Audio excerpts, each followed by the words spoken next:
Here now to react is Charlie Hurd, Washington Times opinion editor and a Fox News contributor.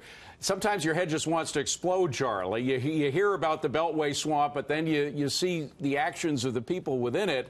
And I don't know if you just heard in Hillary's report, there was a senator that was caught in the hallway. He said, "Are you surprised?" He said, "Not entirely." Were there rumors about Al Franken going on or what? I don't know about that in particular. Certainly, Cornyn's response, Senator Cornyn's response, suggests that. But all of this, it's not just about sexual harassment. It's about being creepy. It's about power. It's about trying to dominate people. It's about being just horribly vile and rude. And thinking that there aren't consequences for your actions, right. and that, of course, there are more than just rumors about that. That's rampant around here. And I thought it was particularly telling that Franken's first response to this was, "Well, I thought it was funny." Are you kidding me? It's extraordinary. Do you know what would happen to a Republican if he tried to defend himself against something like that? Oh, I just thought it was funny. This happened before he was a senator, but it was apparently during this trip that he decided to become a senator. He decided to run for office. He's a very important part of the whole Democratic team in the Senate. He obviously has a very well-known personality because of his TV days. But are Democrats, do they see him as such a drag on any charge they might make against any Republican, like Roy Moore if he's elected into the Senate, that they're willing to throw him under the bus? I think that is exactly what we're seeing right now, and that's why you're seeing a lot of tough words from both sides of the aisle with Al Franken, because, as you say, he was a very important part of the team in that he kind of made Democrats cool. Democrats are not very cool. They're not very hip. They're not very, young people don't really, are not particularly attracted to them on their own. But you got a funny guy, a comedian, an SNL writer in here like that, and it makes them all feel kind of cool. And an ethics review, which Franken himself has called for now and others have called for. I mean, these things, remember Senator Packwood, he had a review that lasted a year, then it was another 2 years before he resigned. So he could be a drag on the Democratic Party for a long time with a review.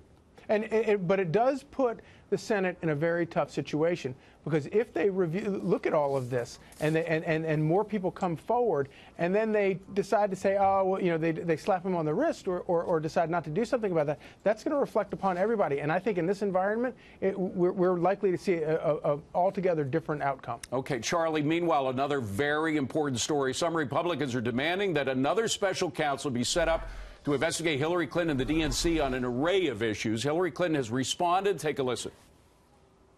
This appears to be the politicization of the Justice Department. This is such an abuse of power, and it goes right at the rule of law. I regret if they do it because it will be such a disastrous step into politicizing the justice system.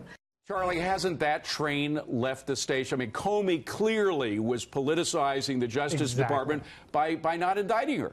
Exactly, and all the corruption inside the DOJ occurred under the Obama administration when they were trying to protect their candidate in the presidential race. If Donald Trump or anybody else were accused of this litany of examples where it appears, and maybe it's not completely true, we don't know, it ought to be investigated, but where it appears that there was a quid pro quo, a kickback system for making a decision that helped the Russians enormously. And then they got millions and millions of dollars for it. But that's just one, Charlie. Let me switch over to fusion, because it's that issue that interests a lot of congressmen. And in particular, there's this battle now among Republicans, Trey Gowdy on one side and Jim Jordan on the other, as to whether we need a second special counsel, particularly on fusion. It's important to find out, according to Jim Jordan, whether or not the FBI was using this Trump dossier, which was paid for by the DNC, to spy on the Trump campaign. I mean, that's a scary scenario, and Jim Jordan thinks we need to get to the bottom of that, even if it means a second special counsel. And totally unprecedented, as far as we know, to have an administration spying in the middle of a presidential election on a political opponent.